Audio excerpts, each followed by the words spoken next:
එතකොට පුතේ බස්නාහිර පළාත් පේපර් එකේ 2019 තමයි අපි කරන්න පටන් අරගෙන යන්නේ දැන් මේ.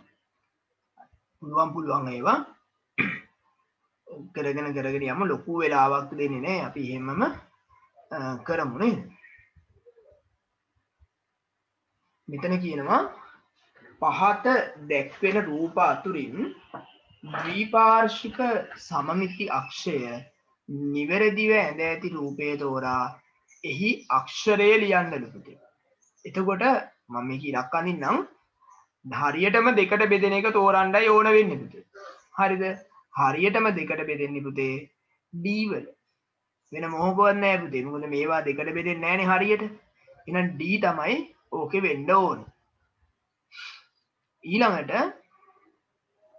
0.15 අතර තුනේ ගුණාකාර කුලකය පුතේ.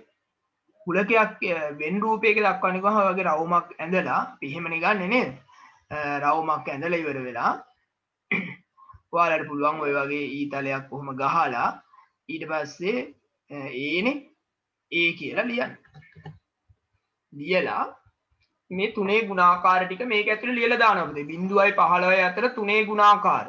එතකොට 3 6 9 12 කියලා ලිව්වනම් හරි.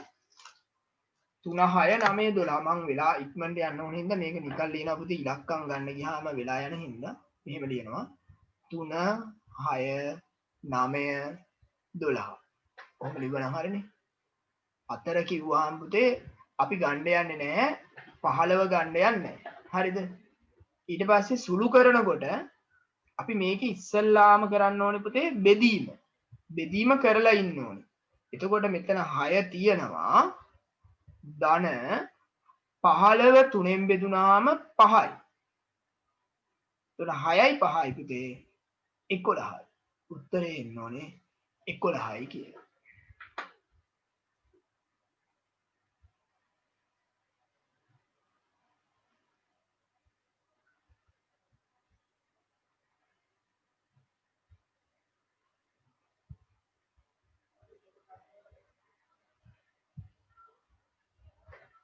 ඊට පස්සේ ආයසරයක් අපිට කියනවා පුතේ මේක ග්‍රෑම් වලින් දක්වන්න. එතකොට මේ ග්‍රෑම් වලින් දක්වන්න කියලා කියන්නේ. ඒතර ග්‍රෑම් වලින් දක්වන්න කිව්වහම අපි කරන්න ඕනේ පුතේ මේ ග්‍රෑම් මිලිග්‍රෑම් අතරට දශම තිතක් ලියලා දානවා. 2.325 2.325 ග්‍රෑම්.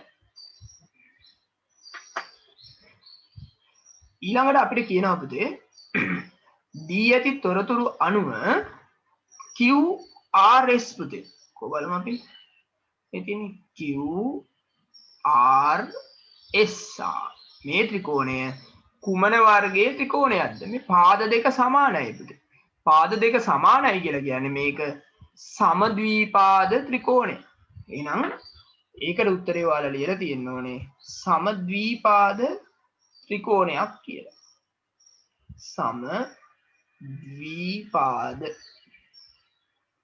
සමද්විපාද ත්‍රිකෝණය. මට මේකෙන් ලියන්න බෑ පුතේ මවුස් එකෙන් ලස්සන දකුණු. සමද්විපාද ත්‍රිකෝණය. ඊළඟට අහනවා PQS කුමන වර්ගයේ ත්‍රිකෝණයක්ද? බලමු. මේ තියෙන්නේ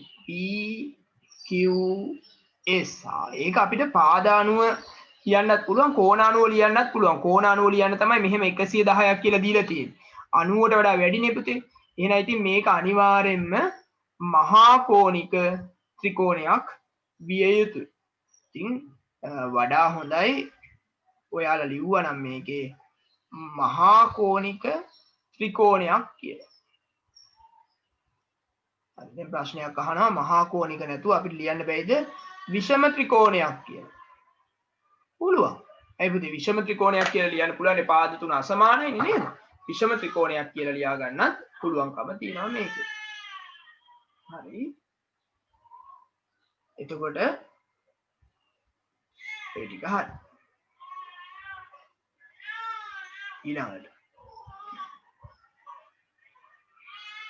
හරි. ඊළඟට අපිට කියනවා පුතේ මේ ස්ථාන හතරෙන් සංඛ්‍යා 3නුයි 9නුයි බෙදෙනවා. 9න් බෙදෙන්නම් පුතේ අනිවාර්යයෙන්ම ඉලක්කම් දර්ශකය විය යුතුයි 9ක්. බලමු 6යි 7යි 8යි 1යි 9යි. දැනටම 9 තියෙන්නේ පුතේ මෙතන. එහෙනම් එක තමයි අපිට මෙතනට දාගන්න පුළුවන් පුතේ බිංදු. හරිද? එහෙම නැත්තම් ඇත්තටම මේකට 9 දාගන්නත් පුළුවන්. එහෙම නැත්තම් 9 දාගන්නත් පුළුවන්කම තියෙනවා. මොකද 9 දැම්මොත් මේකේ 6යි 2යි 8යි 9 9 9 18. ආයි ඉලක්කම් දර්ශකය 9ක් වෙනවා. ඊළඟට පුතේ මේ අනිත් එකේ කියනවා පරිමිතිය 28යි. එතකොට දැන් පරිමිතිය කියන්නේ වටේ දිගනේ. මෙතනත් 8ක් වෙන්න ඕනේ. මෙයා x නම් මේ පැත්තත් x වෙන්න ඕන. එතකොට 8යි 8යි 16යිනේ පුතේ. එහෙනම් x වලාගේ හොයන්න පුළුවන් ලේසියෙන්ම 28න් අපි අඩු කරනවා පුතේ 16ක්. අඩු කරලා එන උත්තරේ බෙදලා දානවා පුතේ දෙකට. 28න් 16ක් ගියාම 12යි නේද? 12යි පුතේ. 12 බෙදනවා දෙකෙන්. 12 දෙකෙන් බෙදුවාම උත්තරේ අපිට එනවා 6යි සෙන්ටිමීටර කියලා. සෙන්ටිමීටර 6යි කියලා එනවා.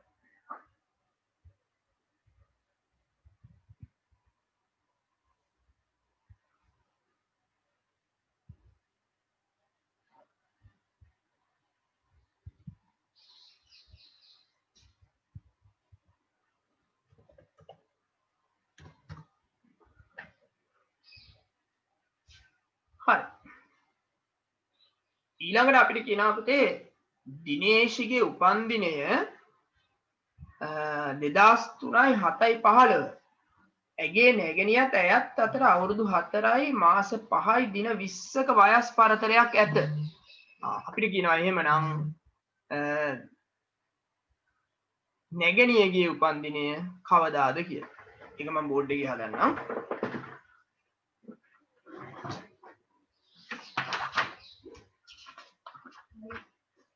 එතකොට අවුරුදු මාස දිනනේ පුතේ. අවුරුදු මාස දින. හරි. එතකොට අපිට කියනවා එක්කෙනෙකුගේ උපන්දිනය 2003යි 7යි 15.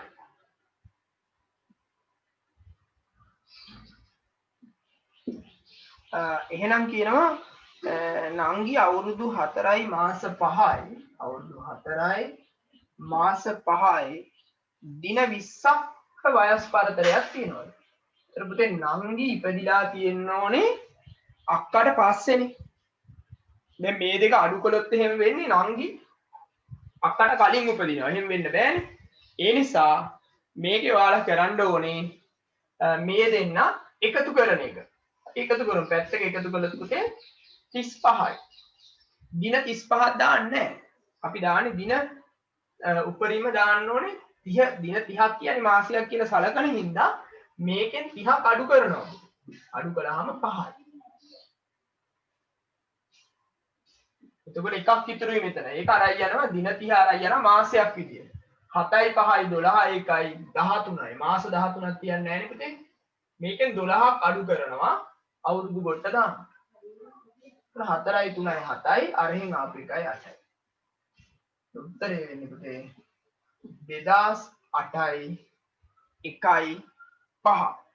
2008යි 1යි 5.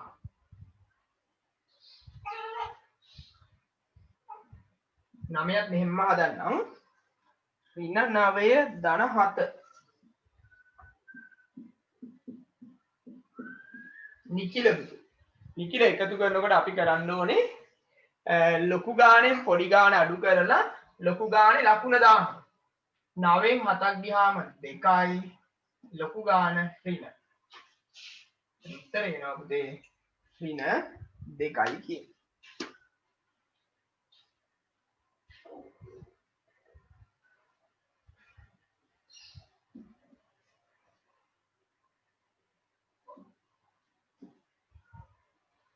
ඊළඟට 10. ඇපල් ගෙඩියක මිල රුපියල් A දොඩම් B. ඇපල් ගෙඩි 3ක්. එහෙනම් 3යි A. ඒ ධන A. ඊළඟට කියනවා දොඩම් ගෙඩි 2ක්. නම් 2යි B. ඔන්න මුළු මුදල ඒ දෙන්නගේ මිල. ඊළඟට 11. අපිට කියනවා ඔයිලර් සම්බන්ධතාව පාවිච්චි කරලා එහෙම කියනකොටම අපි ඔයිලර් සම්බන්ධ දානවා. v ධන සමානයි e ධන 2.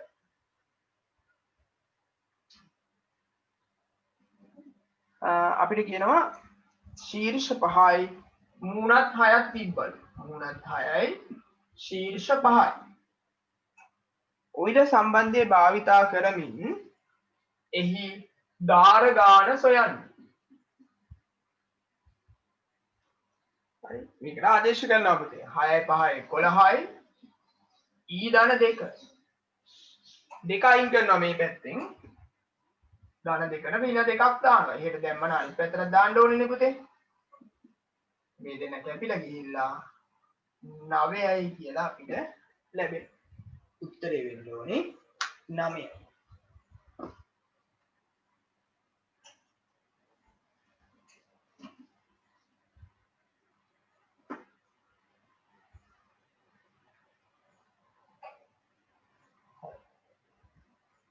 ඊළඟට 12. 12 වෙනි එක අපිට කියනවා වෘත්තයේ කේන්ද්‍රය ඕලු පුතේ. නිෂ්කම්භය කියන්නේ කේන්ද්‍රය හරහා ඇඳිලා තියෙන රේඛාව. AC. ඒ කමා C එහෙම දාන්න එපා. හොඳේ. ඒ OC කියලා දාන්න ඉතින් අවශ්‍ය නැහැ. අකුරු දෙකකින් නම් කළාම ඇති රේඛාවක් ආරම්භයේ අවසානයේ තිබ්බනම් ඇති අකුරු දෙක. ඊළඟට කියනවා වෘත්තයේ නිෂ්කම්භයේ දිග සෙන්ටිමීටර් 12යි. අරේ කොච්චරක්ද කියලා අහනවා. විස්කම්භයෙන් භාගයක් වෙන්න ඕනේ පුතේ අරය. එහෙනම් 12 දෙකෙන් බෙදුවාම සෙන්ටිමීටර් 6යි.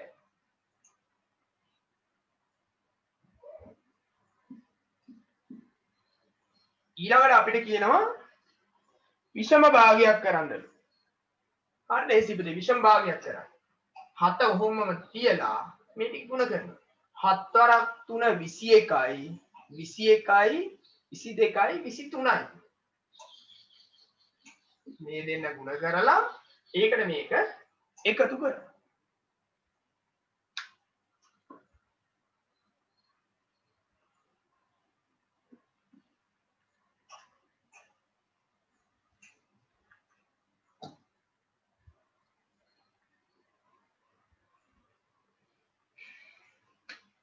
ඊළඟට 14 වෙනි එක.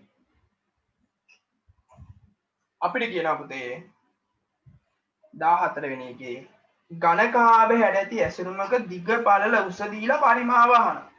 දැන් අපි ඒ ටික ගුණ කරන්න ඕනේ. දිග පළල උස අපි ගුණ කරමු. 12 වරක් 8 96 96 මේක පහෙන් ගුණ කරන්න තියෙන්නේ. 5 වරක් 6 30යි 3ක් ඉතුරුයි. 5 වරක් 9 45යි 3යි 48. ගුණ 480යි පුතේ. සෙන්ටිමීටර ඒවෙන් දීලා තියෙන්නේ සෙන්ටිමීටර් 3ක් තියෙනවා. අපි ඒක ලියන්නේ මෙහෙම. ඝන සෙන්ටිමීටර 480.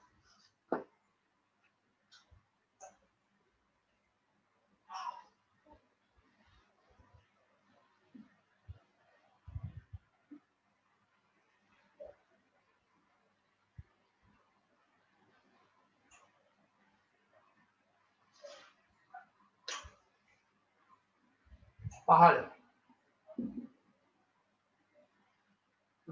සීනි පිටි බටර් සීනි පිටි බටර් මිශ්‍ර කරනවලු 400යි 500යි 250යි 400යි 500යි 250යි. ඔන්න ලිව්ව අනුපාතය. එය සරලම ආකාරයෙන් දක්වන්න. දැන් අපි මේක සරල කරන්න ඕනේ බෙදෙන ඒවායින් බෙදලා. මම මේක 10න් බෙදනවා. මේ තුනම බෙදෙන ඒවායින් බෙදන්නයි ඕන වෙන්නේ. හරිද? එතකොට 10න් බෙදුවොත් එක එක බිංදුව අයින් කරන්න. 40යි 50යි 25යි. අගට බිංදුව 5 තියෙනේම 5න් බෙදෙනවා. 5න් බෙදන්න. 5 8යි 5 10යි 5 5යි. ආයි මේ තුන් දෙනාම බෙදෙන සංඛ්‍යාවක් නම් නැහැ. එහෙනම් අපිට පුළුවන් ඔතනින් කොහොම නවත්තන්න. ඒක තමයි උත්තරේ වෙන්නේ.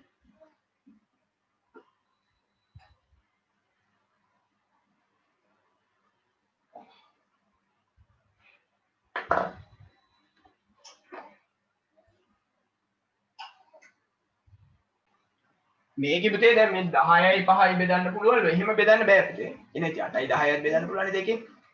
මෙතන තුනක් තියෙන හින්දා මේ පද තුනම බෙදන්න පුළුවන් සංඛ්‍යාවක් තියෙනවා නම් බෙදනවා පුතේ. එහෙම නැත්නම් බෙදන්න යන්නේ නෑ අපි. හරි? අනිවාර්යෙන් එහෙම තියෙනවා. හරි. අපි බලමු ඊළඟ ප්‍රශ්න. කාටිසීය තලයක් නේ තියෙන්නේ. එතකොට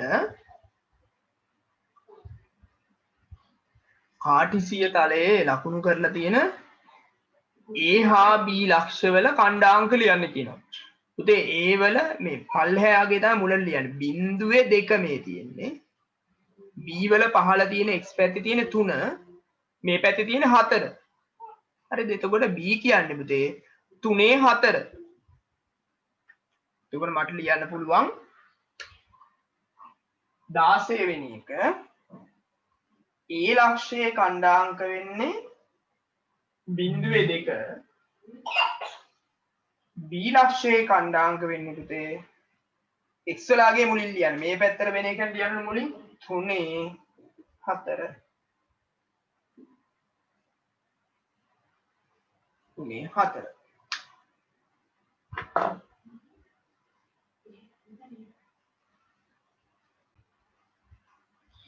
ඊළඟට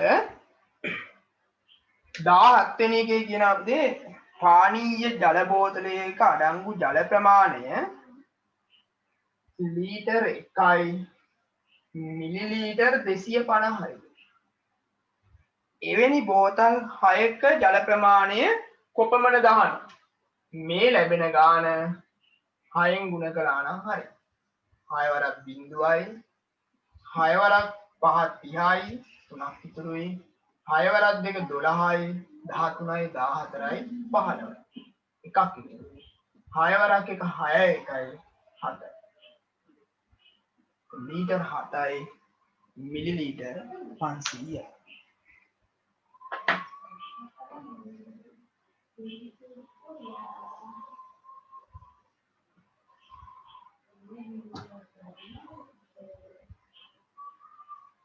ඊළඟට කියනවා 18 පුතේ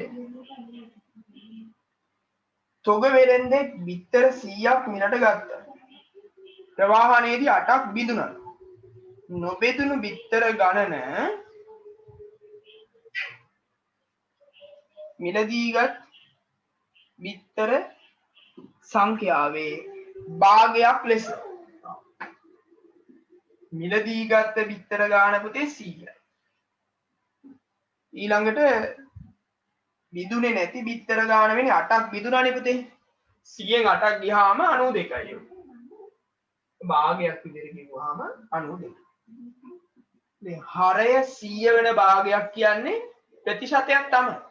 නෑ ආය අලුතෙන් මුකුත් කරන්න දෙයක් නැහැ. මේක අපිට ඔහොමම ලියන්න පුළුවන් 100ට 92යි කියලා. හරය 100 කරන්න මුකුත් දෙයක් නැහැනේ. තියෙන එක ලියලා දාන්න.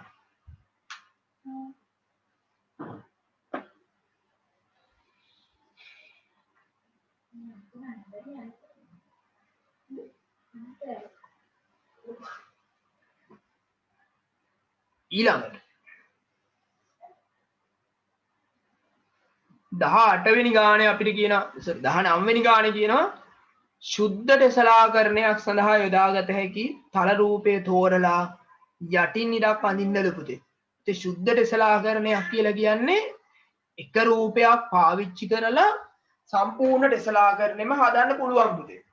ඔය පළවෙනි එකෙන් බෑ.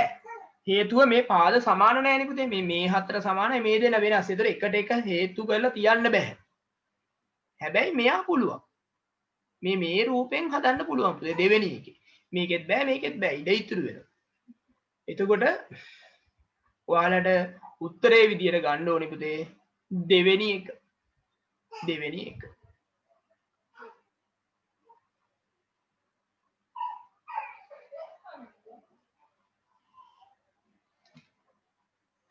විස්ස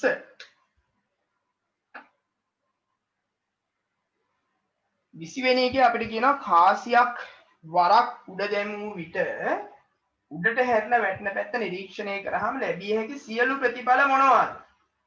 කාසිය පිටේ සිරස යගේ නෙදී නේ. එක්කෝ සිරස ලැබෙන්න ඕනේ. සිරස අගය කියලාවත් ඇති. එහෙම නැත්නම් අගය ලැබෙන්න ඕනේ. සිරස ලැබෙන්න ඕනේ. එහෙම නැත්නම් පුතේ අගය ලැබෙන්න ඕනේ. හරි. අඩුපාඩු හදාගමු. ඊට පස්සේ දෙවෙනි කොටසට එමු.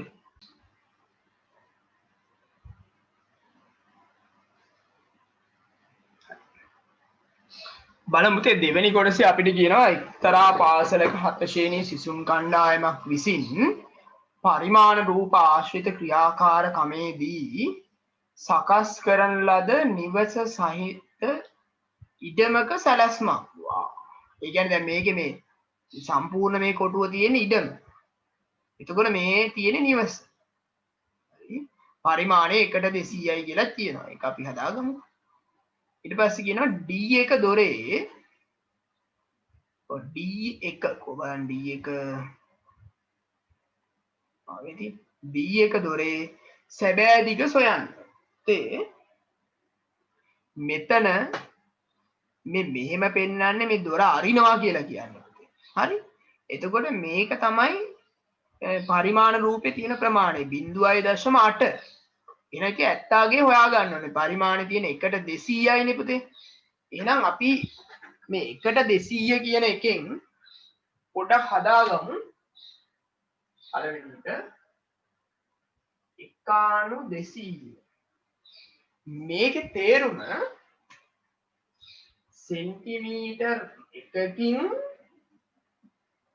සෙන්ටිමීටර් 200ක් දැක්වෙනවා කියන එක තමයි තේරුම. එකකින් 200ක් දැක්වෙනවා. පුතේ එතකොට පොඩ මීටර වලට හරවන්න යන්නේ. සෙන්ටිමීටර් 200යි කියලා කියන්නේ පුතේ සෙන්ටිමීටර් 100ක් මීටර එකයිනේ. සෙන්ටිමීටර් 200යි කියලා කියන්නේ මීටර් 2යි. බැවින් අපිට මේ පරිමාණය ලියන්න පුළුවන් පුතේ වචනෙන් සෙන්ටිමීටර් එකකින් මීටර් 2ක් දැක්වෙනවා කියලා. එකකින් මීටර 2ක් දැක්වෙනවා කියලා ලියන්න පුළුවන්. හරි. කරදරයක් නැතුව යන්න පුළුවන් එතකොට. එහෙනම් දැන් දොරේ සැබෑ දිග අපෙන් අහන්නේ 0.8යිනේ. එහෙනම් ඉතින් 70ගේ හොයාගන්න පරිමාණයෙන් වැඩි කරනවා. මොකද 70ගේ කියන්නේ සාමාන්‍ය පරිමාණාගයට වඩා වැඩියා කියන්නේ. එහෙනම් මේක වැඩි කරනවා. දෙකෙන් වැඩි කරනවා. 8 වරක් 2 16යි. දශම ස්ථාන එකක් තියමු. මීටර් 1.6යි.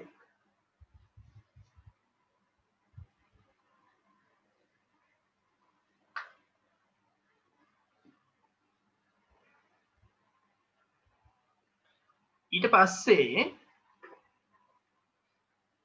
බලමු විසිත්ත කාමරයේ සැබෑ පරිමිතිය. පුතේ විසිත්ත කාමරය කියන්නේ මේ සාලේනේ. කියන්නේ මේ කෑල්ලනේ පුතේ. මම මේ නිල් පාටින් මාක් කරන කොටස. දැන් මේකේ මම කරන්න යන්නේ මේ මේ තියෙන විදිහට හොයලා ඉවර වෙලා ඊට පස්සේ දෙකෙන් වැඩි කරන්න යන්නේ. ඒතොර ලේසිනේ. මේ පැත්ත සෙන්ටිමීටර් 3යි. අපි තියෙන ඒවා ටික පොඩ්ඩක් දාගන්න බලමු. එතකොට මෙතනත් සෙන්ටිමීටර් 3ක් වෙන්න ඕන.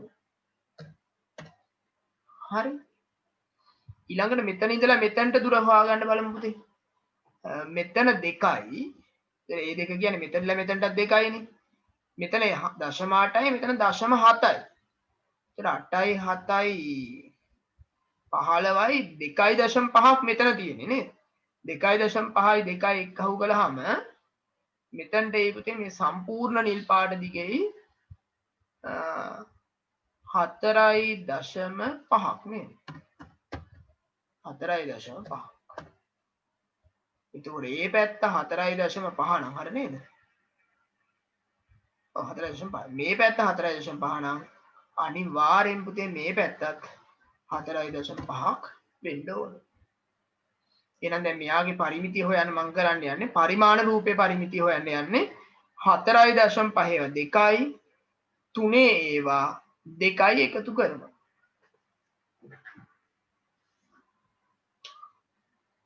දෙවෙනි කොටසේ මම ගන්නවා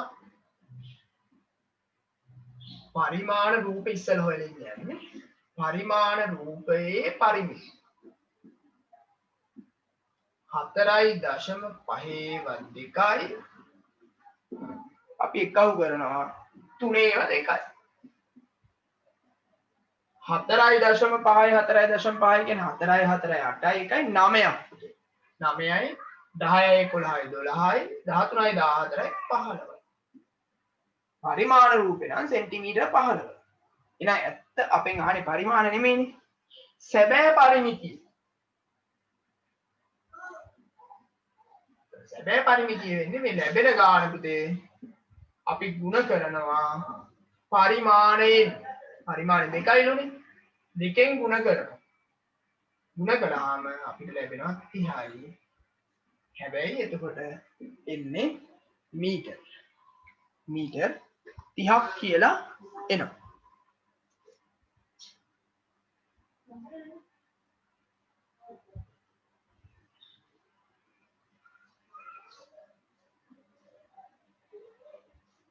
අර ඉස්සෙල්ලා ගානේ අහන 1.6 වෙනකොට 160 හරිද කියලා 160 හරි පුතේ 160 ගන්න පුළුවන්කම තියෙනවා.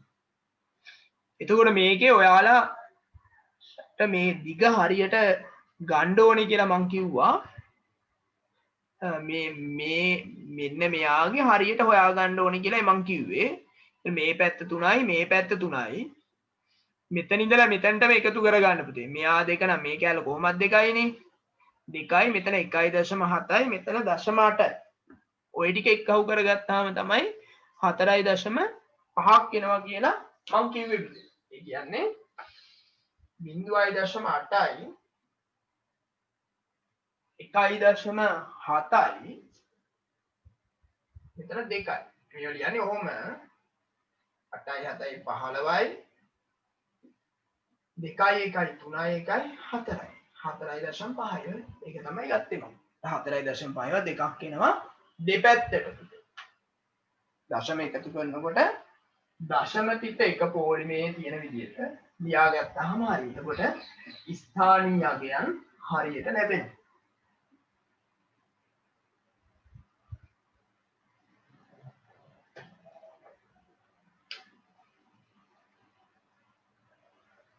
තුන්වෙනි එකේ මුළු තැන්ගේ සැබෑ වර්ගඵලය හොයන්න කියනවා. ඉතින් වර්ගඵලය හොයනකොට නම් ඇත්ත දිග පල්ල හොයාගෙන වර්ගඵලය හොයමු නැත්නම් වැඩේ පොඩ්ඩක් කරදරයි ඈ. මුළු තැන්ගේ සැබෑ දිග සෙන්ටිමීටර් 2යි කියලානේ තියෙන්නේ පුතේ. දිග පරිමාණයෙන් වැඩි කරනවා. එතකොට අපිට ලැබෙනවා මීටර් 4ක් කියලා. මම ඒක ඔයාලට පෙන්නුවොත්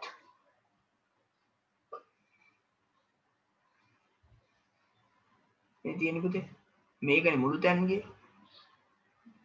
දැන් මේ පැත්ත දිග කියන්නේ සෙන්ටිමීටර් 2යි. ඒක පරිමාණයෙන් වැඩි කළාම මේ පළල කියන්නේ 1.8යිනේ. ඒකත් පරිමාණයෙන් වැඩි කරගන්නයි හදන්නේ. හරි? එතකොට සැබෑ පළල 1.8යි නේ. ඒකත් වැඩි කරනවා දෙකේ. පරිමාණය 70ගේ හොයාගන්න. එතකොට දෙවරක් 8 16යි එකක් ඉතුරුයි. දෙවරක් එක 2යි 1යි 3යි 26යි දශම ස්ථාන එකක් තියෙනවා. දැන් අපිට පුළුවන් පුතේ වර්ගඵලය ගන්න. වර්ගඵලය ගන්න මේ දෙන්න ගුණ කරනවා පුතේ. 3.6 ගුණ කරනවා 4. දශම ගැන හිතන්නේ නැතුව අපි ගුණ කරමු. ඊට පස්සේ දශම තියමු. 4 වරක් 6 24යි දෙයක් ඉතුරුයි. 4 වරක් 3 12යි 13යි 14යි. දශම ස්ථාන එකක් තියන්න ඕනේ. මීටර ඒවා දෙකක් තියෙන හින්දා අපිට මේක ලිව්ව හැකි පුතේ වර්ග මීටර කියලා. වර්ග මීටර 14.4ක් කියලා ලැබෙනවා.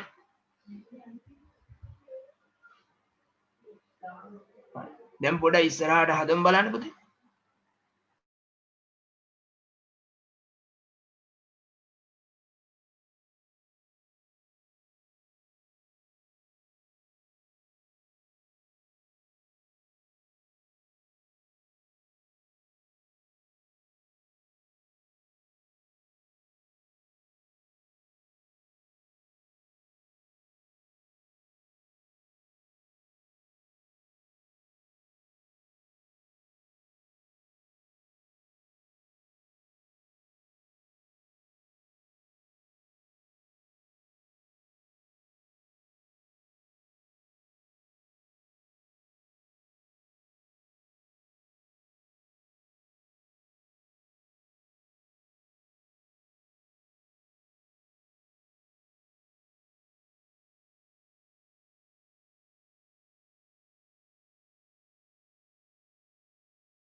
හරි පුතේ. දැන් අපිට කියනවා මෙහෙම පහත දී ඇති අංග සැලසුමට ඔබ විසින් අලුතෙන් එකතු කරන්න ඕනේ. නියමිත පරිමාණයට අනුව සුදුසු ස්ථානවල එමාංග දී ඇති සැලසුමේ අඳින්න මිනුම් නිවැරදි ලෙස ලකුණු කළ යුතුයි. වර්ග මීටර 8කින් ත්‍රිකෝණාශ්‍රාකාර හැඩැති ගරාජයේ නිවසට යාබදව. දැන් ගෑරේජ් එකක් අඳින්න ඕනේ. නිවසට යාබදව. දැන් මේකේ වර්ග මීටර 8ක් කියලා කියන්නේ. දැන් ඇත්ත ගරාජ් එකක් ගත්තොත් මේකේ මේ දෙන්න වැඩි කළාම වර්ග මීටර 8ක් එනවා. හරිද? එතකොට 8 එන්න පුළුවන් විදි පුතේ. 8 සාධක ගත්තොත් එක් වරක් 8 8යි දෙවරක් 4 8යි. මේ දැන් මේ මීටර එකක් පළල ගරාජ් එකක් හැදුවොත් ඉතින් මේකේ බැරි වෙනව නේද මේ වාහනයක් දාන්න. මීටර එකේ අඩි 3ක් විතරනේ. මීටර 2ක් විතර ගත්තොත් හරියනවනේ. ඒ කියන්නේ එක පැත්තකට මීටර 2ක් විතරයි අනිත් පැත්තට මීටර 4ක් විතරයි ඕනේ පුතේ. අන්න ඒ වගේ තිබ්බනම් හොඳයි. එතකොට දැන් මේකේ පරිමාණ රූපය අඳින්න ගත්තොත් සෙන්ටිමීටර 1කින් මීටර 2ක් මේ දැක්වෙන්නේ පුතේ. එහෙමනම් පරිමාණයෙන් බෙදලා ඕනේ ගන්න මේ පරිමාණ රූපය අගයන් අඳින්න. එතකොට 4 2කින් බෙදුවාම 2යි සෙන්ටිමීටර. 2 2කින් බෙදුවාම 1යි සෙන්ටිමීටර. ඔන්න ඔහොම ඍජු කෝණාශ්‍රයක් ඇඳගත්තා නම් හරි. එහෙම එකක් නේ අඳින්න ඕනේ පුතේ. එතකොට නිවසට යාබදව තියනවා කියලා කියන්නේ. නිවසට යාබදව. බලමු මේ හොඳ තැනකින් මේක ඇඳ ගන්නයි ඕන වෙන්නේ. දැන් මේක මම අඳින තැනින්ම අඳින්න ඕනේ කියලා එකක් නැහැ. ඉතින් පුතේ පොඩක් හිතලා බලලා අඳින්න ඕනේ. එතකොට දැන් ගෑරේජ් එක තියෙන්න ඕන තැනනේ ප්‍රශ්නේ තියෙන්නේ. ඒතර ගෑරේජ් එකක් අපි අඳින්න මේ පැත්තෙන් ගෑරේජ් එකක් අඳින්නේ නැහැ නේ පුතේ. මොකද ඇන්දොත් මේ ජනෙල් අරින්න හම්බෙන්නේ නැහැ නේ පුතේ. දැන් මේ පැත්තෙන් අරින්න ඕනේ නැහැ ගෑරේජ්. නිදන කාමරවල ජනෙල් අරින්න හම්බෙන්නේ නැහැ ගෑරේජ් එකක් දැම්මොත් එතන. ජනෙල් ඇරියොත් ගෑරේජ් එකට තමයි ජනෙල් අරින්න තියෙන්නේ. එතකොට මේ හරියෙන් දැම්මොත් මෙතනින් දැම්මොත් මේ දොර අරින්න හම්බෙන්නේ නැහැ. මේ හරියෙන් දාන්න ඉඩමදි. ඇයි ඒ? මං ගෝ සෙන්ටිමීටර් 2ක්වත් තියෙන්න ඕනේ කියලා. දැන් මෙහෙන් ඇවිල්ලානේ දාන්න ඕනේ සෙන්ටිමීටර් 2ක් ඔතන කරදරයි නේද මේ? දැන් මදිනේ. එහෙම එහෙනම් ඉතින් මේ පැත්ත හරවලා දාන්න ඉතින් ඔච්චර දඟලන්න ඕනේ නැහැ. අපි මෙතනින් දාමු. මේ පැත්තේ ජනේලකුත් නැහැ. කුස්සියත් එක්ක අල්ලලා දාමු. කරදරයක් නැතුව දාන්න පුළුවන් මෙතනින් දැම්මොත්. මොකද මේ පැත්ත සෙන්ටිමීටර් 1ක් එන්න දැම්මනම් හරි. මේ පැත්ත සෙන්ටිමීටර් 1යි පුතේ. අර පැත්ත සෙන්ටිමීටර් 2ක්. එතකොට ගානට වර්ග මීටර 8ක ගෑරේජ් එකක් ඔතන හැදෙනවා. තේරෙනවද මම තෝරපු හැටි මේක. ජනෙල් තියන තැන් වල දාන්න යන්නේ නැහැ. දොරවල් තියන තැන් වල දාන්න යන්නෙත් නැහැ. දොරවල් අරින්න බෑනේ. දැන් ජනෙල් අරින්න බෑ එක්කෝ. ඊළඟට හරි ගත්ත හැටි පැහැදිලිනේ. ඒක තමයි වැදගත්. කොහොමද අපි මේක හොයාගන්නේ කියන එක. ඊට පස්සේ අපිට කියනවා පුතේ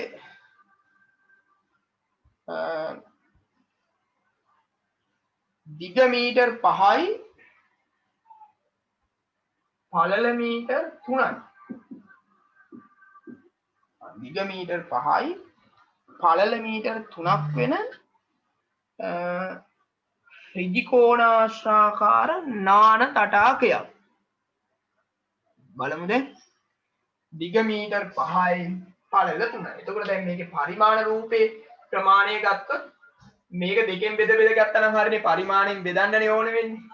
මෙතන 2.5ක් මේක 1.5ක් නේ. ඔහොම එකක් තමයි අඳින්න ඕනේ. දැන් නාන තටාකයක්. දැන් නාන තටාකෙ පුතේ ගෙයි බිත්තියට අල්ලලා බඳින්න ඕනේ කියලා එහෙම එකක් නෑ. දැන් හොටෙල් එකක නාන තටාකයක් ගත්තා ගෙයි බිත්තියටම දාන්න නැහැනේ නේද? චුට්ටක් එහාට කරලා ඇඳ ගන්න පුළුවන් නේ අපිට.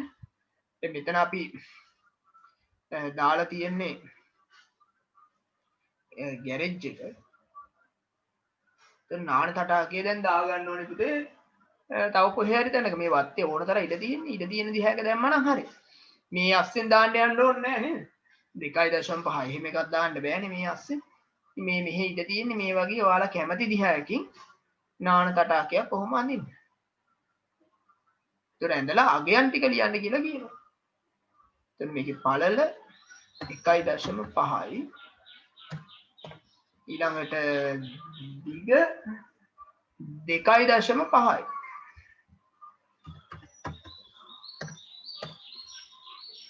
දිග 2.5.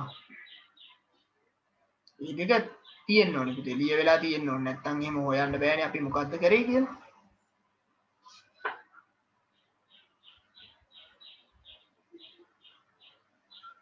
ඔන්න ඔහොම එකක් යන්න නම් අගයන් දෙක හරියට දාන්න ඕනේ කියලා කියන්නේ. මේ ගේ තුල් වෙන තැනම දාන්නත් එපා ඉතින් නේ. නැත්තම් මේ වගේ අයිනකට කරලා දාන්නත් පුළුවන් මේ පැත්තට. මෙතනට මදින්න ඕනේ කියලා ගන්න නැහැ නේ. ඔයාලට පුළුවන් මේ වගේ මේ මුල්ලකට මායිමට දාන්න පුළුවන් මෙහෙම. අස්සන්ට. ඔහොම දාන්නත් පුළුවන්. දෙකක් දාන්න එපා. ඔයාලා නිකන් මේ වත්තේ හොඳට සුදුසු තැනක් බලලා දාන්න.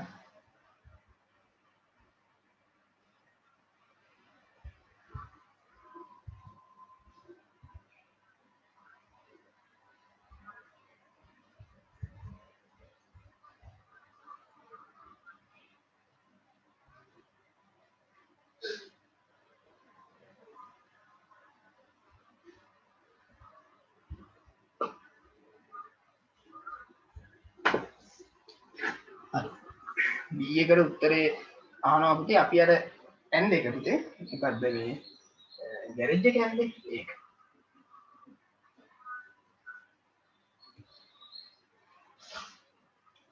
ඊළඟට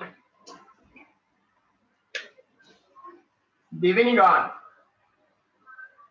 හදලා තියෙන්න ඕනේ මේවා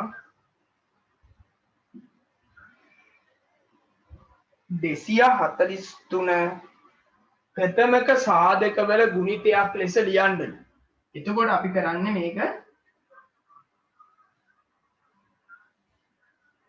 ප්‍රථමක සාධක වලින් බෙදනවා අපිට. බලපු ගාම පේන්න ඕනේ දෙකෙන් බෙදන්න බෑ. ඔත්තේ සංඛ්‍යාවක්නේ. එහෙනම් පොඩ්ඩක් තුනෙන් බෙදන්න පුළුවන්ද කියලා බලන්න ඕනේ. පැත්තක බෙදලා බලන්න පුතේ. මේක බෙදන්න පුළුවන්. හරි? තුනෙන් බෙදුවොත් ඔයාලට ලැබෙවි 81ක්. මම දැන් මේක සාකච්ඡා කරලා යන්නේ ඔයාලා හදලා ඇති කියලා හිතාගෙන. මොකද හදන්න ඕන තරම් කාලෙ තිබ්බා මේක. මේක ආයි තුනෙන් බෙදුවාම 27ක්. ආයෙත් තුනෙන් බෙදුවාම 9ක්. ආයෙත් තුනෙන් බෙදුවාම 3ක්. තුනෙන් බෙදුවාම 1ක්. එතකොට 243 ලියන්න පුළුවන් අපිට. තුනේ ඒවා 5ක්. 1යි 2යි 3යි 4යි 5යි. තුනේ පස්වෙනි බලය කියලා ගන්න පුළුවන්කම තියෙනවා.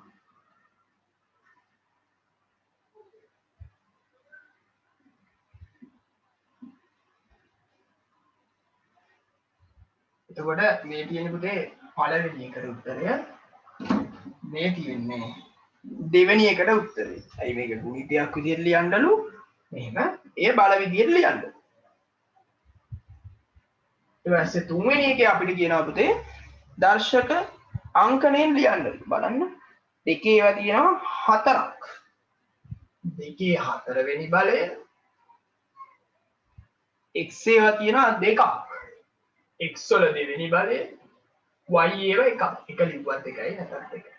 මේ අතර මැදට ගුණ කිරීම දාන්න පුළුවන් පුතේ. දැම්මේ නැති වුණාට කමක් නැහැ මේක. සංකේතات එක්කනේ යන්නේ. b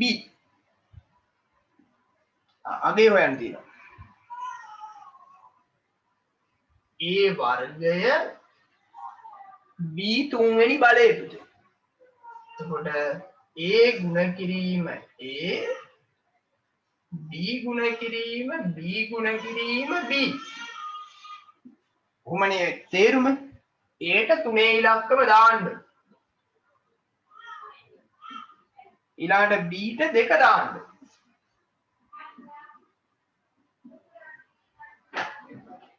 තුන් වරක් 3 9යි පුතේ. එක ಜಾති ඉලක්කම් වෙන වෙනම සුළු කරගන්න ලේසි. දෙවරක් 2 4යි. 4 වරක් 2 8යි. 9 වරක් 8 72. 2යි.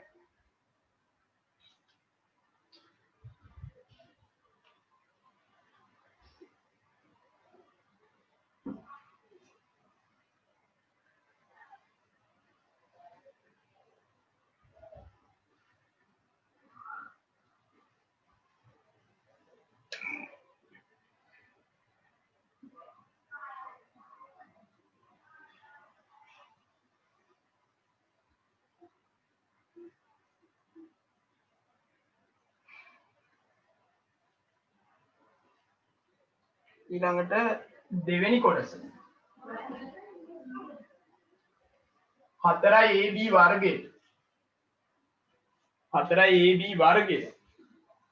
එතකොට මේකේ තේරුම් පුතේ 4 ගුණ කිරීම a ගුණ කිරීම b ගුණ කිරීම b a වෙනුවට 3ලු b වෙනුවට 2ලු 4 වරක් 3 12යි පුතේ 12 වරක් 2 24යි 24 ඒවා දෙකක් 48.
ඊළඟට අපිට කියනවා පුතේ මේ වගුව උත්තර පත්‍රයට පිටපත් කරගෙන හිස්තැන් ටික පුරවන්නලු පුතේ. මේක අඩුම තරමේ පේපර් එකේ හරි ලකුණු කරගත්තා නම් හරි නේද පුතේ? එතකොට අපිට මොකක්ද කියලා හොයාගන්න පුළුවන්. හරි. අපි බලමු එතකොට මේ කියන විදිහේ වගුව අපි පිටපත් කරගෙන ලකුණු කරගන්න බලමු පුතේ මේකේ. මේ රූපෙන් තමයි ගන්නෙ. මුලින්ම කියන්නම් මේ මෙතන මේ පළවෙනියට තියෙන කෝණය පුතේ මෙයා මහා කෝණයක් 90ට වඩා වැඩිනේ. මෙයා සුළු කෝණයක් පුතේ 90ට අඩුයි. මේ D කෝණය පරාවර්ත කෝණයක් පුතේ 180ටත් වඩා වැඩිනේ. මෙයා අංශක 90යි. එයා ඍජු කෝණයක්. මේ අවශ්‍ය දේවල් කියන්නේ. ඒතකොට දැන් මේ කෝණේ නම් කරන්න කිව්වොත් එක්ක මෙහෙ ඉඳන් කියන්න ඕනේ. ABC. මෙහෙ ඉඳන් කිව්වොත් CBA. ශීර්ෂය මැදට එන්න නම් කරනවා. එතකොට මෙයාගේ බාහුව කියන්න කිව්වොත් පාද දෙක. එකක් AB අනිත් එක BC. කොහොම තමයි දැන් මේක ලකුණු කරගෙන යන්නේ. මම මේකේ වගුව පුතේ මෙතනම පුරවන්නම්. එතන මට ලේසි ඉක්මනට පුරවන්න පුළුවන්. ඔයාලත් එහෙම පුරව ගන්න පොතේ. අඩුම තරමේ ටියුට් එකේ කරලා දාගන්න. පස්සේ පොතේ ඇඳගන්න. ABC කියලා කෝණය අහන්න. අපේ පළවෙනි කෝණේ පුතේ මේ අහන්නේ. ඒතර පළවෙනි කෝණේ විශාලත්වය වෙන්නේ අංශක 120යි. ඒතර ඔයාලා මෙතන ලියලා තියෙන්න ඕනේ අංශක 120යි කියලා. එතකොට කෝණේ බාහුව කියන්නේ පාදනේ පුතේ. එතකොට එක බාහුවක් තමයි AB කැපිටල් අකුරු. අනිත් එක කමාවක් දැම්මම BC 120යි කියලා කියන්නේ පුතේ අංශක 90ට වඩා වැඩි. ඒතර 90ට වඩා වැඩි කෝණ වලට අපි කියන්නේ පුතේ මහා කෝණ කියලා.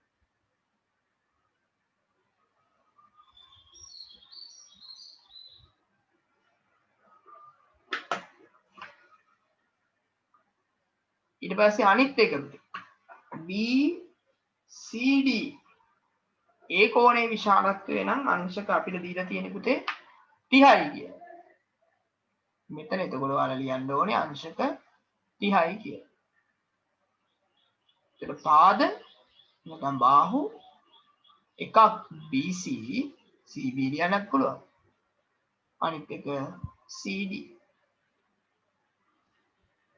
එතකොට 270 කෝණය වෙන්නේ පුතේ CDE නේද? 270 කෝණය කියන්නේ CDE.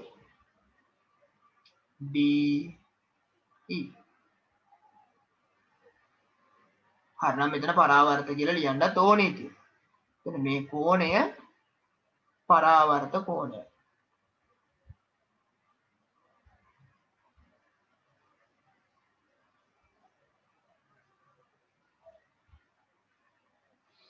ඊළඟට අන්ත එක අංශක 90යි. ඒතර බාහුව වෙන්නේ පුතේ එකක් DE අනිත් එක පුතේ EF.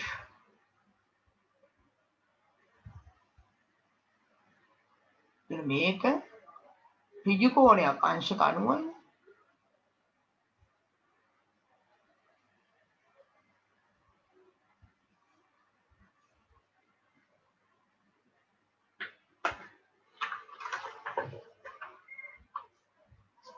ටියුට් එකෙන් පුරව ගත්තනම් ලේසි පස්සේ වගුව දාගන්න හැබැයි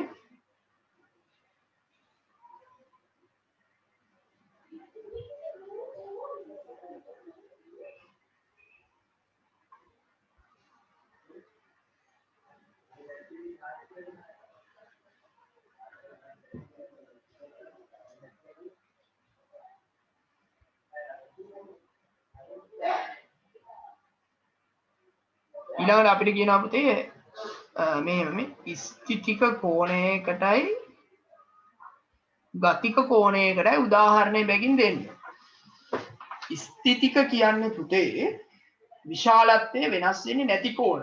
අපි මේ අඳින වයිට් බෝඩ් එකේ මුල්ල වෙනස් වෙන්නේ නැහැ. ඊළඟට අපි ගත්තොත් දොරේ මුල්ල වෙනස් වෙන්නේ නැහැ.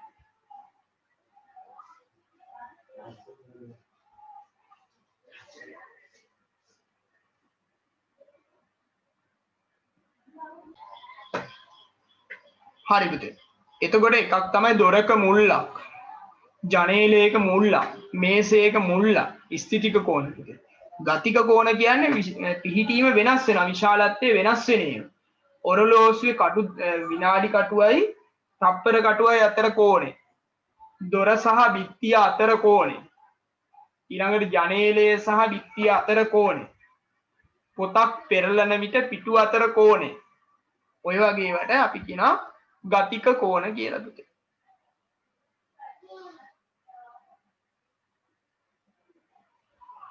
ඔව් අපිට කියනවා කරත්තයක ගරාදි අතර කෝණය ඒක ස්ථිතික කෝණයක් පුතේ. කරත්තේ මේ රෝදේ කැරකුණාට ගරාදි අතර කෝණය වෙනස් වෙන්නේ නැහැ නේ. ඒක ස්ථිතිකයි.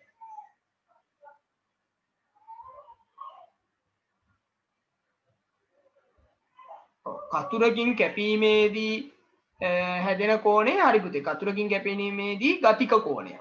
හරි ඔය තියෙන්නේ. ඔය උදාහරණ එක එක දෙන්න කියලා කියන්නේ මේ අපිට.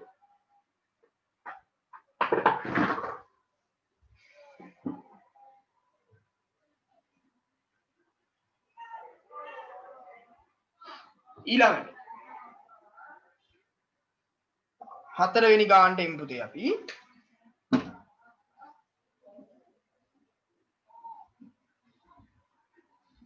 හතරවෙනි ගානේ කියනවා ඇපල් ගෙඩියක මිල රුපියල් x ලු. දොඩම් ගෙඩියක් 25යි. ඇපල් ගෙඩි 3යි පුතේ. එක්කෝ x ධන x ධන x නැත්නම් 3x. ඊළඟට දොඩම් ගෙඩි 2යි. එකක් 25යිලුනේ. එහෙනම් 25 ධන 25. දැන් ඔහොම ලියන්න කොහොමද? මෙහෙම ගන්න රුපියල් 140ක් ඕනේ. හරි මේක ඉතින් ඔහොම තිබ්බත් හරි. අපිට තව ඉතින් හොඳට ලිව්ව හැකි මේ x අකුරු 3ක් කියන්නේ 3x නේ පුතේ. 25 දෙක 50යිනේ. සමානයි 140යි. මේ වගේ තැනක ලිව්වොත් තවත් පිළිවෙල. දැන් අපිට කියනවා මේක විසඳන්න. 3x x හොයන්න ඕනේ. ධන 50 අයින් කරන්න ඕනේ ඍණ 50ක් දාන්න. මෙහෙට දැම්මනම් මෙහෙටත් දාන්න. 3x 140න් 50ක් ගියාම පුතේ 90. x අකුරු 3ක වටිනාකම තමයි 90. එකක වටිනාකම හොයන්න අපි මේ දෙපැත්තම 3ෙන් බෙදනවා. බෙදුවාම අපිට ලැබෙනවා 30යි කියලා. ඒ උත්තරේ වෙන්නේ රුපියල් 30යි. එතකොට නම් රුපියල් කියලාම දාමු. අපේ විදිය. වයි විදිය දෙන්නේ රුපියල් 30යි.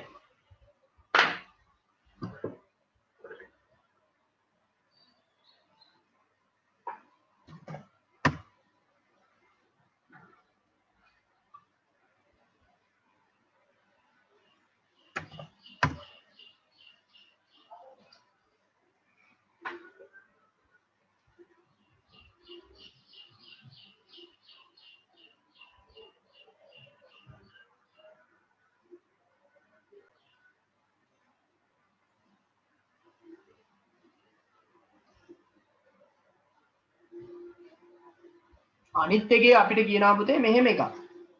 මේ ABCD ඍජුකෝණාශ්‍රය කුඩා ඍජුකෝණාශ්‍ර පහකට වෙන් කරලා තියෙනවා. කුඩා හේක වර්ගඵලය පුතේ 3යි a. එතකොට එහෙම නැති මේ එකක් 3යි a නේ පුතේ. 3යි a ව තියෙනවා 1යි 2යි 3යි 4යි 5යි නේද? 3යි a ව පහක් තියෙනවා. එතකොට ඒක ඒ 3යි ඒව පහක් එකතු කළාම ලැබෙන උත්තරය ලොකු ඍජුකෝණාශ්‍රයේ වර්ගඵලයට සමානයි. ලොකු ඍජුකෝණාශ්‍රයේ වර්ගඵලය අපිට කියනවා පුතේ කැපිටල් A. අපි බලමු ඕකේ සූත්‍රයක් ගොඩනගන්න. නොදන්නා පද එකකට වැඩියෙන් තියෙනවානේ. ඒකයි අපි මේකට සූත්‍රයක් කියලා කියන්නේ. එතකොට ලොකු ඍජුකෝණාශ්‍රයේ වර්ගඵලයේ A ඒක සමාන වෙනවා පුතේ කුඩා ඒව පහකට. එක්කෝ 3යි ඒව පහක් ලියන්න ඕනේ හො. නැත්තම් 3යි ඒ පහෙන් ගුණ කළා නම් ඒත් හරි.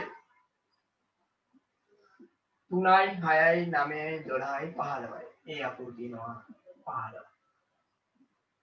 කැපිටල් A සමානයි 15යි A.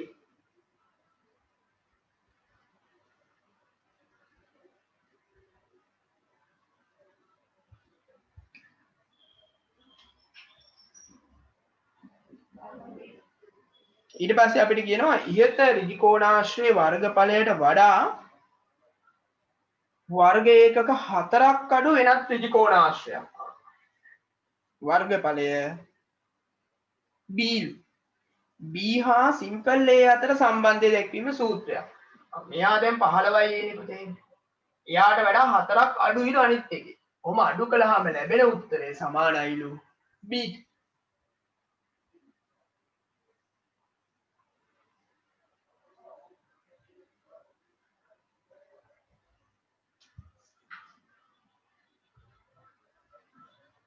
A සමානයි 2 නම් A වලයි B වලයි අගයන් හොයන්න ඕන. මෙතන හොයමු. 15 ගුණ කිරීම සිම්පල් A වෙනුවට ආදේශ කළ හැකි පුතේ 2. 30යි.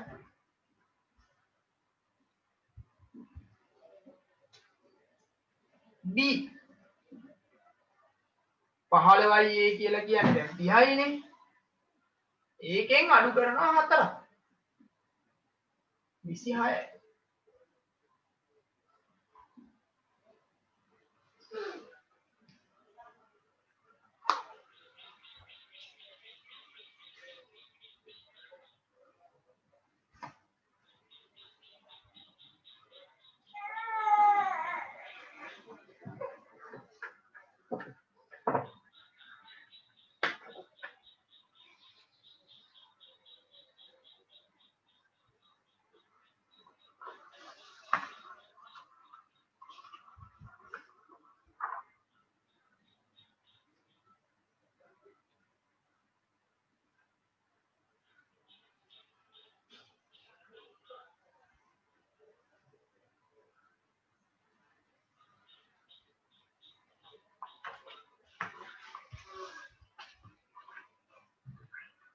හරි නේද පුතේ?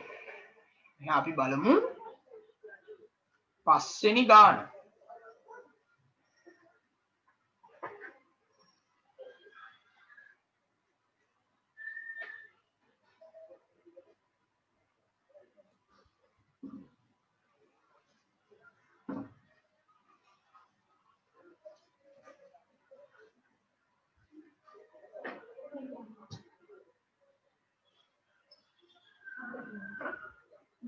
පස්වෙනි ගාන කියනවා පුතේ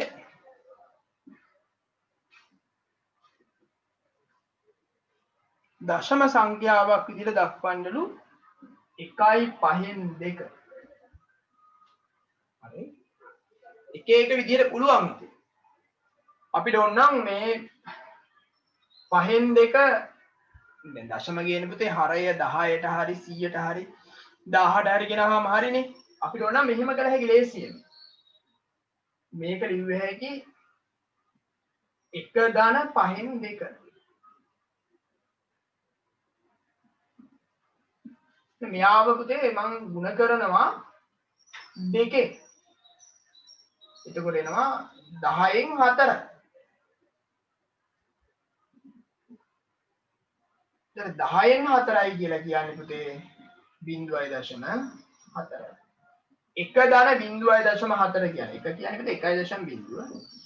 ඒකට 0.4ක් එකතු කළාම 1.4. කොහොම කරන්න පුළුවන්. එහෙම නැත්තම් මේක අපිට පුළුවන් විෂම භාගයක් කරන්න. ඒක විදිහට කරා හැකිනේ. 5 අරක් 1 5යි 5යි 2යි 7යි. දැන් පුතේ උඩ ඉලක්කම යට ඉලක්කමෙන් බෙදනවා. 5 අරක් 1 5යි 2ක් ඉතුරුයි දශම තිත තිබ්බා පුතේ. ඒ කියන්නේ මුකුත් නැත්තම් එතනින් එහාට දශම තියලා තමයි බිඳුවක් ගන්න. 20ට 5 අරක් 4 20. ඔය ආයෙ නෑ 1.4යි. අපි ලොකු බන්තු විල හදනකොට ওই විදිහට හදනවා. ලේසි නැත්තම් හිත ඉන්න එපා පුතේ ගොඩක් දුර. ඒක මම නිකන් කිව්වේ දැන් ඔයාලට.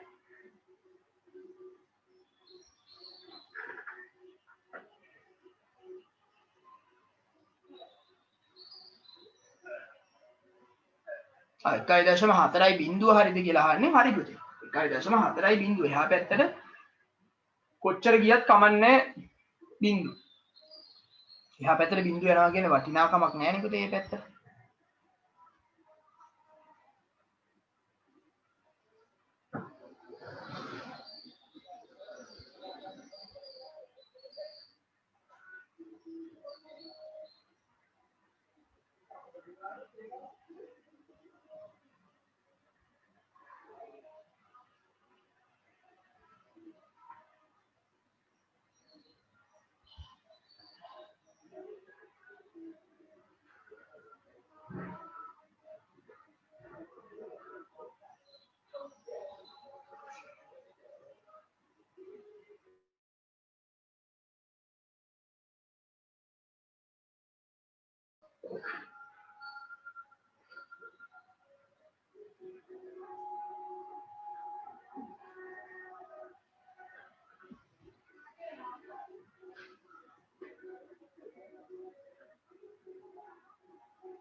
හරි පුතේ. ඊට පස්සේ අපිට කියනවා 2.3. එතකොට මේක අපිට කියනවා පුතේ භාග සංඛ්‍යාවක් විදිහට ලියන්නලු. හරි ලේසියෙන් ලියන්න පුළුවන්. මේ පූර්ණ සංඛ්‍යාව මුලින් ඔහොම තියලා ඊළඟට තියෙන දශම 3නේ. ඒක 10ෙන් ලියන්න පුතේ. 10ෙන් 3. ඔය කියන්නේ. නැත්තම් කෙලින්ම 10ෙන් 23 කියලා ලියන්න පුළුවන්. ආයේ ඊට පස්සේ අපිට එන්න මේ හදන්න වෙනවනේ පුතේ මිශ්‍ර සංඛ්‍යා. ඔහොම ලිව්වනම් ඉවරයි. ඊළඟ B 2.04යි 3 4ෙන් ගුණ කරන්නලු. දශම ගැන හිතන්නේ නැතුව අපි නිකන් ගුණ කරගෙන යනවා පුතේ. එතකොට 4 වරක් 3 12යි එකක් ඉතුරුයි 4 වරක් 4 16යි එකයි 17යි එකක් ඉතුරුයි 4 වරක් බිංදුව බිංදුවයි එකයි 4 වරක් 2 8යි මේකේ දශම ස්ථාන 3ක් තියෙනවානේ එහෙනම් උත්තරේ දශම ස්ථාන 3ක් තියෙනවා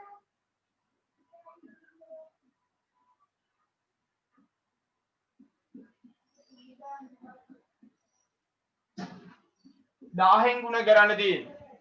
10න් ගුණ කරනකොට අපි කරන්නේ 10ට බිංදු 3ක් තියෙනවානේ පුතේ. දශම තිත ඉලක්කම් 3ක් ඉස්සරහට අරන් එනවා. එතකොට ඔන්න ඔහොම ආවනම් හරි.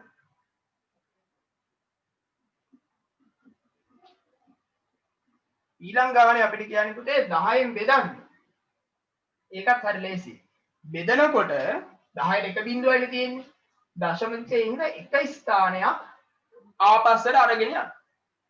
එක ඉස්සරහෙන් දශම තිත තිබ්බනම් හරි. මේ පැත්තේ මුකුත් නැති හින්දා බිංදුවක් දාන්න.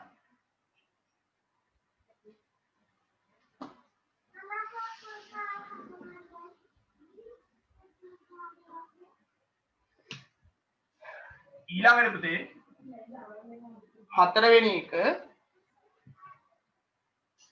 25යි දශම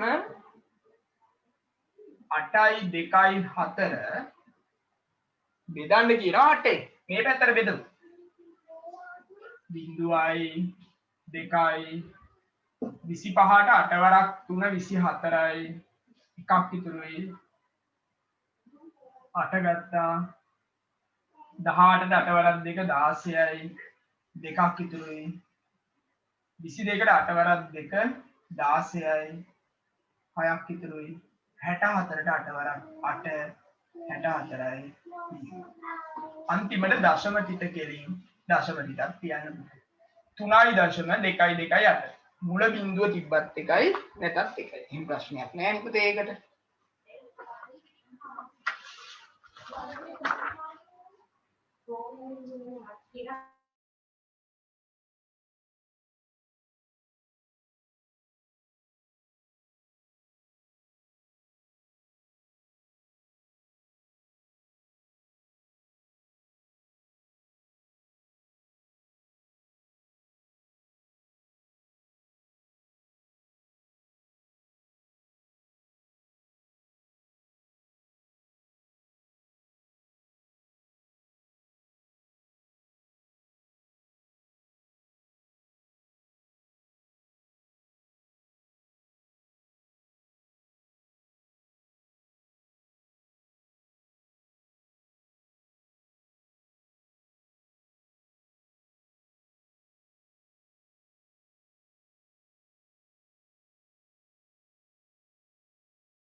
හරි පුතේ ඔයාලා ඊළඟ ගාන හදාගෙන යන්න බලන්න. පුතේ හරි එතකොට ඊළඟ ගාන අපි බලමු. මට පුතේ මේක මේ අඳින්න බැරි හින්දා මම මේ පොඩ්ඩක් උදව්වට ගත්තා වයිප් කරෙන් ඇඳගෙන යයි ලස්සනට. අපිට කියනවා සෙන්ටිමීටර් 5ක් වෙන වෘත්තයක් නිර්මාණය කරන්නලු ඕන නැන්දා. ඊට පස්සේ වෘත්තයේ මත පීඩනසේ පාදයක දිග 5ක් වෙන සවිදි ෂඩශ්‍රයක් අඳින්නලු. දැන් මේක සෙන්ටිමීටර් 5ක් වෙන වෘත්තයක් ගැනලා තියෙන්නේ පුතේ. ඊළඟට 5 අරගෙන ඔහොම බෙදලා තියෙන්නේ. එහෙමනේ අපි කරන්නේ. දැන් අඩි රූල තියලා පුතේ මේ කෙරවල් වලට ඔහොම යා කරගෙන යනවා. ඊට සවිදි ෂඩශ්‍රය ඇඳෙනවා. හරි? අපි කියමු අඳින්න කියලා වයිෆ්ට ලස්සනට.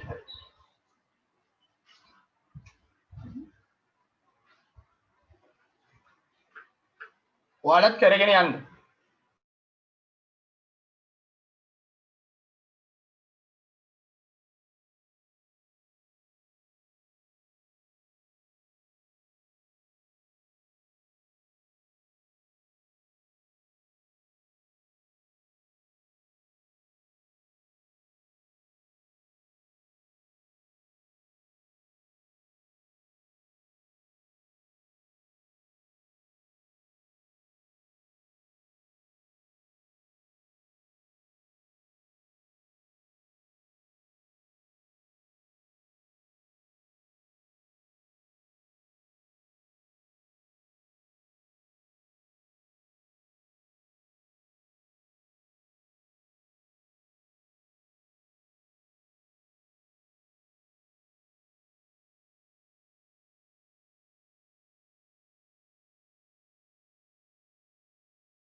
ඊට පස්සේ අපිට කියනවා පුතේ මේක PQRSTU කියලා නම් කරන්න. කැමති දැනකින් PQRSTU කියලා දාන්න. නේද? ඊට පස්සේ අපිට කියනවා පුතේ පාදයක් PQ ඌද ඕලක්ෂයේ වෘත්තය තුල පිහිටියා ඌද OPQ සමපාර්ශ්ව කෝණය අඳින්න. OPQ මේ දෙක යා කළා නම් හරි පුතේ මේ. OPQ යා කර.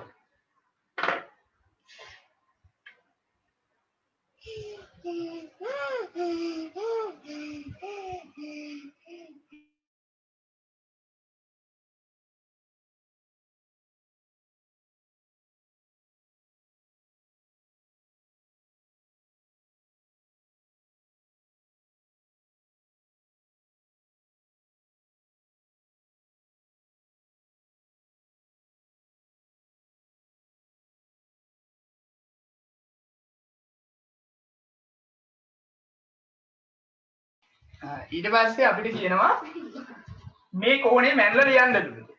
කෝණමාන කියලා මැනලා බලන්න පුතේ.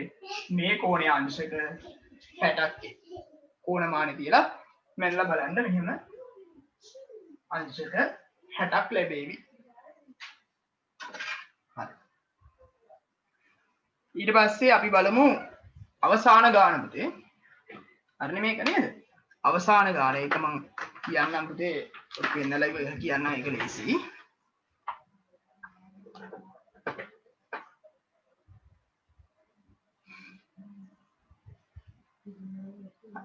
අයිස්ක්‍රීම් කර්මාන්ත ශාලාවක වැනිලා ස්ට්‍රෝබෙරි චොක්ලට් යන රසයෙන් යුත් අයිස්ක්‍රීම් නිෂ්පාදනය කරයි. වසරේ මුල් මාස 3 තුලදී වෙළඳපොළට නිකුත් කළ අයිස්ක්‍රීම් ප්‍රමාණය පහත තීර ප්‍රස්ථාරයෙන් දැක්වේ. right. එතකොට පළවෙනියට අහනවා පුතේ අකණ්ඩව ඉල්ලුම වැඩි වී ඇත්තේ කුමන රසයෙන් යුත් අයිස්ක්‍රීම් වර්ගයටද කියලා අහනවා. අකණ්ඩව ඉල්ලුම් වැඩි වෙලා තියෙන. එන්න වැඩි වෙලා තියෙන්න ඕනේ. ඒතර මේ තනි කර ඉරි ගහලා මේ මෙහෙම ඉරි ගහලා තියෙන එක එන්න වැඩි වෙලා පුතේ. හැම එකෙම වැඩි වෙලානේ. මෙයා හරියන්නේ නැහැ. මේ දෙන සමාන වෙලා වැඩි වෙලා. මෙයා අඩු වෙලා.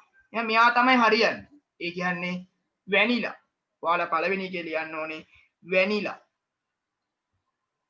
ජනවාරි මාසය තුල නිපද වූ චොක්ලට් රසයෙන් යුත් අයිස්ක්‍රීම් ප්‍රමාණය කොපමණද? චොක්ලට් කියන්නේ මේකනේ පුතේ නේද? ජනවාරි මේ තියෙන්නේ 8000යි.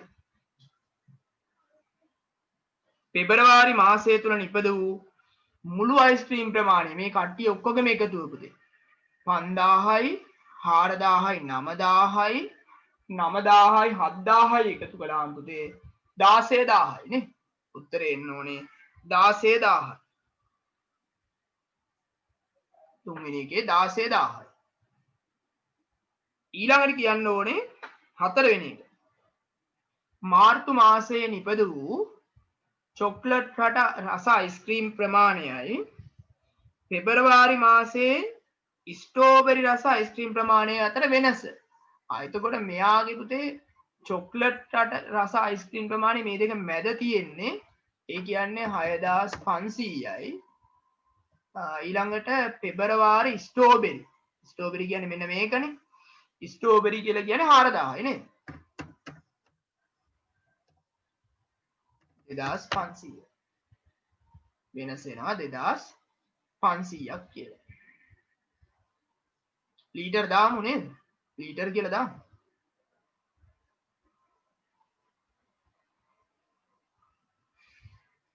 ඊළඟට අපෙන් අහනවා පුතේ මාස 3ක කාලය තුල කර්මාන්ත ශාලාවේ නිපද වූ වැනිලා රස අයිස්ක්‍රීම් ලීටරයක මිල 80 බැගින් වික්කලු. එහෙනම් ලැබුණු ආදායම වැනිලා මේවා වැනිලා. එතකොට වැනිලා කීයක් තියනවද කියලා බලන්න වෙනවා පුතේ.